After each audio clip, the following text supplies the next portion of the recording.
Despite losing massive amounts of blood, I didn't die. Ask Reddit on Reddit Rundown. Murder attempt survivors, what happened? My drunk, ex-husband came home in the middle of the night while I was sleeping. He was pissed off at me for some unknown reason and got on top of me in bed and strangled me to the point where he thought he had killed me. When I came to, he was sitting on the side of the bed crying. He had choked me so badly that I had broken blood vessels in my eyes. I never spent another night under the same roof as him and we divorced soon after. Not me, but my mom. A man entered her house just before lunchtime and stabbed her and her maid multiple times. He also kept punching both of them while stabbing them. Eventually he got tired and left. My mom played dead, then when she was sure that they were alone, she checked on the maid to see if she was still alive. Both of them survived the attack, but the police never found the guy. The thing is, my mom knows the guy. See, she owns a flower shop, and had 2 people working for her. One of them is this nice gay guy, and that guy had a boyfriend. It was the boyfriend who attacked my mom, and my mom told me that he was high and was looking for money. It seemed like his boyfriend didn't want to give him money that day, so he decided to attack his boyfriend's employer instead. Since then, my vibrant, outgoing mom became reclusive and she developed various health conditions. She's also always in a state of pain, which led her to become dependent on pain meds. The meds ruined her kidneys and liver, and now she's undergoing dialysis for it. I was attacked in a friend's house by an ex-husband. He slit her throat and slashed my face with a box cutter before hitting me over the head with a plate, knocking me out temporarily. He then lit the place on fire with us in it. I managed to wake up and drag her outside and a neighbor called the police/ambulance. They caught him 2 days later trying to commit suicide in a Ramada Inn. We both lived through it, and now he is serving a life sentence. It happened during my first year in uni. I lived with 3 roommates at my dorm. A few months into the first semester, one of my roommates had a mental breakdown and attempted to strangle me while I was asleep. I woke up to his hands around my throat, his knee on my chest and a deranged look on his face. I tried pushing him off me, clawed at his face etc., but to no avail. My eyes started to dim, my hands felt leaden, I was sure I was going to die.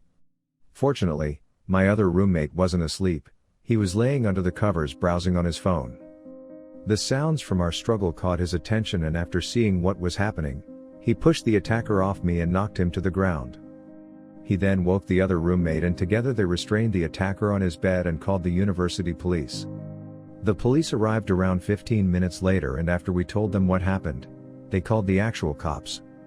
My roommate was arrested and taken to the police station, there he had another breakdown and bit one of the cops. He was transferred to a psychiatric facility after that. He was also expelled from the university. My ex was insanely abusive.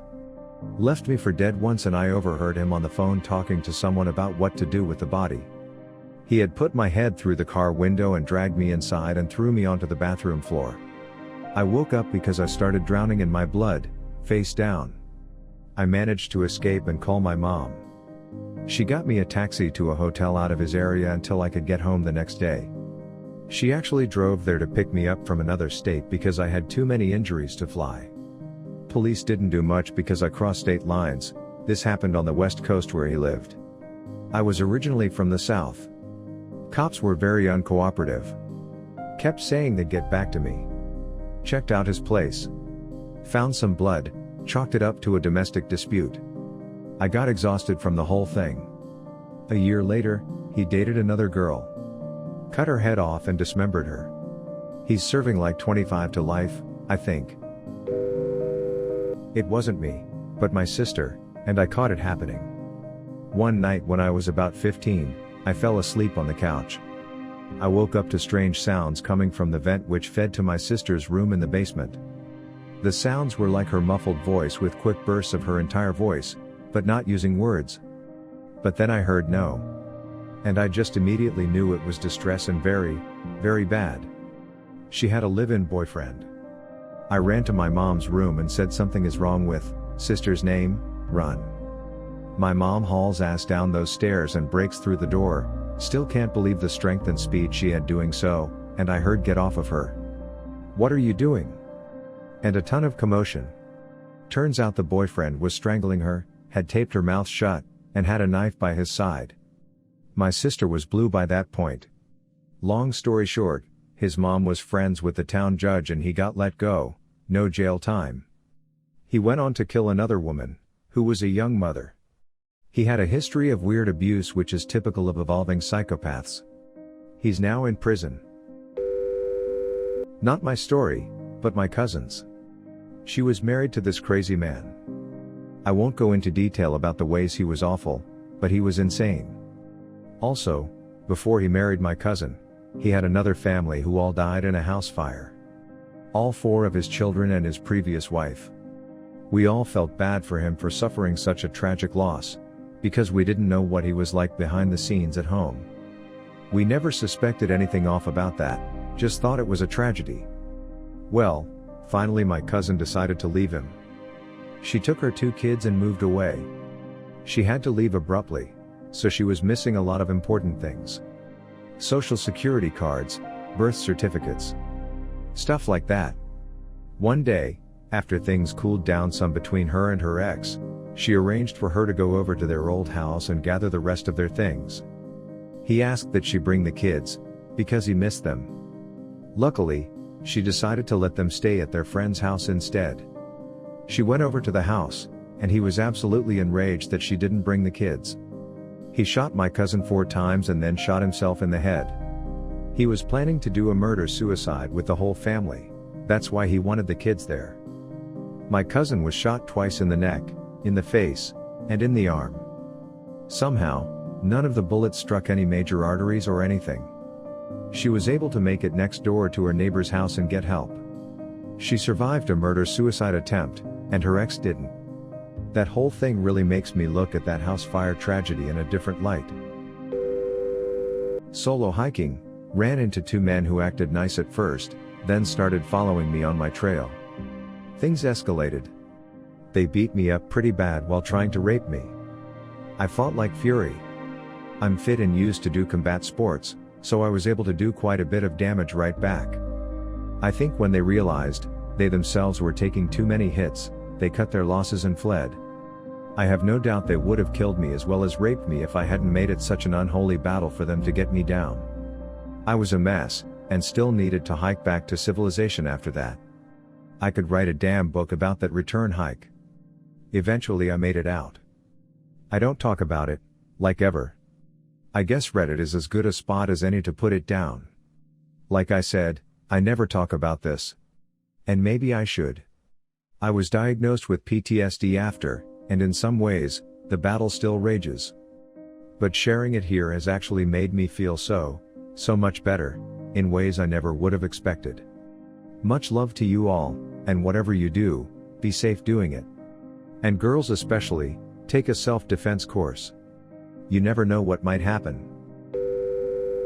There was a girl in the village of my parents' vacation home who was known to have mental health issues. My family never judged her for it. Both my parents are teachers and used to deal with slow students that say some wicked things every now and then. When I was 2, my parents went on vacation and so did that girl's family. That girl was 12. Both families were having lunch together and my parents left the girl to play with me. When my sister, 9 at the time, went to look for me, I was being drowned in a water tank by said girl, who was just looking at my sister smiling and saying some weird things. My sister screamed and my parents and the girl's family went to the rescue in time to save me. I have no memory of this, so all I know is the story my family told me a few times.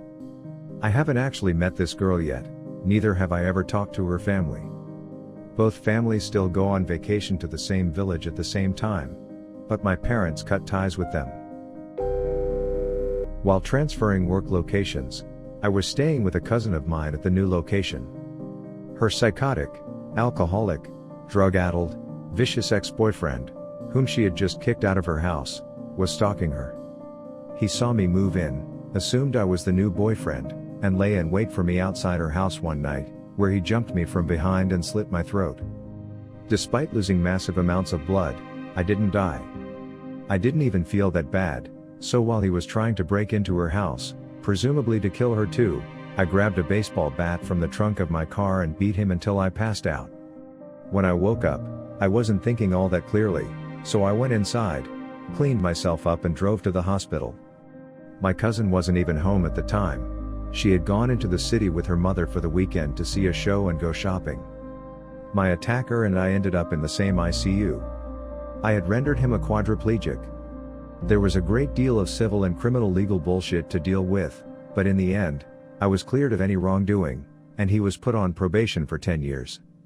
As he was no longer able to so much as brush his own teeth, his lawyer, provided by his wealthy family, convinced the judge/DA that he was no longer a threat to anyone and the state would be spared the burden of providing him the round-the-clock care he needed if he wasn't sent to prison.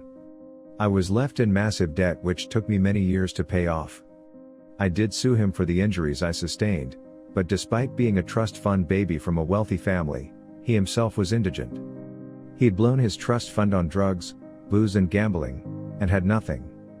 His family provided him with everything, including his lawyer. He died about the same time his probation ended. Thanks for listening to Reddit Rundown. Give a thumbs up and subscribe, and help me get to 1,000 subs. Leave a comment below on what kind of topics or stories you would like to hear.